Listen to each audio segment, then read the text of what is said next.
So let's see, this is actually my life. My life is in a bag. I travel with my life. I'm flying all over, collecting all these various cards along the way. Let's unpack this. MC Escher is a master on tessellation, geometry, blocks, cubes, relativity, distorted spaces, illusions that completely defy your mind. Martin Gardner, mathematics, machine. To me, there was no better fantasy world than the world created by J.R.R. Tolkien. Tango's old Chinese puzzle, something what hackers do. They have to do things with limited resources. And it is out of these limitations that creativity springs forward.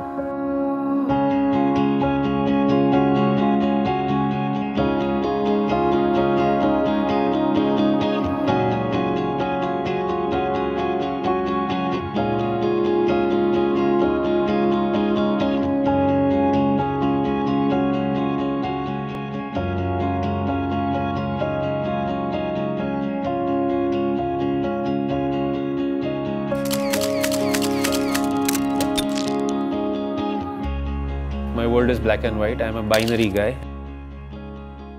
I grew up on a diet of comics. This is where I got a lot of my creative inputs. I hated mathematics as a kid. It was until I started reading Martin Gardner. What's the mathematics behind puzzles? For 'tis from the light that light will dawn, and then shines forth the eagle's cross. This statement has brought to me is one revelation that you have to position yourself at the right angle with the light. And sometimes just repositioning yourself in relation to the light source can bring about a completely dramatic picture. I was walking in a plaza in Barcelona, and I was walking around taking normal pictures, the usual stuff, kids feeding pigeons. There's no drama in those pictures. So I walk around, position myself against the sun. The people are no longer the subject, the shadows are the subject. And then at the right moment, a girl comes in and feeds the pigeons. And that's when I click the shutter. The other thing that I like to bring to my photography is contrasts.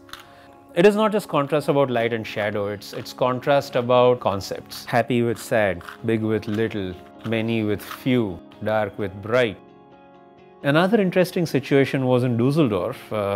Towards evening, there's a lot of crowds gathered, there's good weather, all the Germans like to come out and have a good time. And my attention turned towards a punk with a mohawk haircut.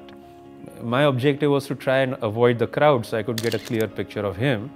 But as I followed him around, I saw an angle with him silhouetted against the sun. And then he stopped and started talking to a friend. At one moment, the two faces were facing each other in profile view. His hair standing out in a perfect silhouette and contrasted with his friend who had a perfectly regular hairdo like I do. And to me, this picture spoke volumes of hair, of contrast, of styles, of personality, of same but different. One of the themes that fascinates me is inversions. What happens if you invert the position of yourself with a light source? The main subject becomes a background, the shadow now becomes a subject. Simply by inverting your point of view with the light source, you've brought out a very different subject which previously used to be not observed. My mind is on all the time, all pistons firing. Sometimes it goes into overdrive. Photography is a relaxation. It actually soothes me. To get a steady shot, you actually have to control your breaths because otherwise your camera bounces, your hand shakes. I am drawn towards comfortable, cozy, relaxed spaces, crumbling walls, colorful people, people doing their own thing, graffiti all over town.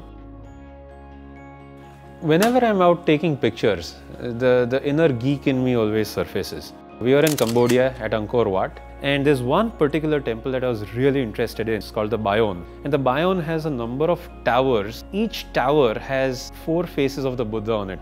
Sunset created some phenomenal contrasts.